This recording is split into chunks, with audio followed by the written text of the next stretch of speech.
سلام بچه‌ها، امروز میخوام بهتون نحوه درست بازوبسته کردن سایه پاش یا پیستوله رو بهتون یاد بدم که اگر پیستوله یا سایه پاش شما هم همین بلا سرش اومد که رنگ توش خوش شده بود بتونید درست تمیزش کنید.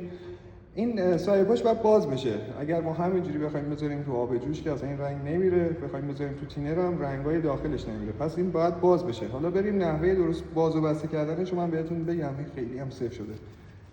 دستم چیکارش کردی دستم؟ یا اول فصل. خب اینا حواستون باشه اگر اورینگ یا واشر پلاستیکی روی اینا اگر بود، اینا رو بردارید. واشر پلاستیکی مثلا مثل این الان بهتون میگم بردارید بعد بذارید تو تینر 20000 که من الان اینجا براتون شکافتمش، میندازم تو تینر 20000. تینر 20000 بهترین گزینه. سرکم میگه بده، خودش بده. بعد نیازی نیست فنر رو بذارید، ولی این اگر رنگی شده میتونید بذارید. فنر رو نذارید بهتره. این سر نازلمون هم میذاریم. قسمت دومی اون اولیه که انداختم قسمت دوم نازلمون بود. حالا سوزنش، این سوزنش این شکلیه. ببینید این اگر قشنگ تمیز نشه این سیلندر سوزن خوب کار نمیکنه و این مسیر باد و رنگتون رو مسدود میکنه. و یه دونه واشر پلاستیکی تو این هست. این واشر رو در بیارم.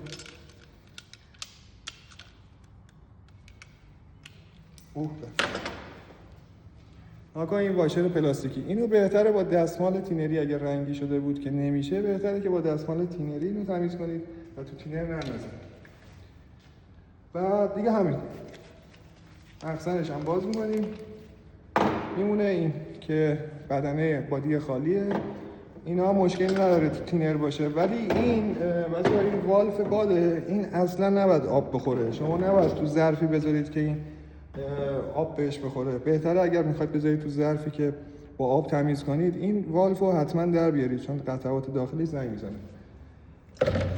و همین صورتی که باز کردیم به همین صورت اگر فیلمو برگردونید میتونید جمعش کنید.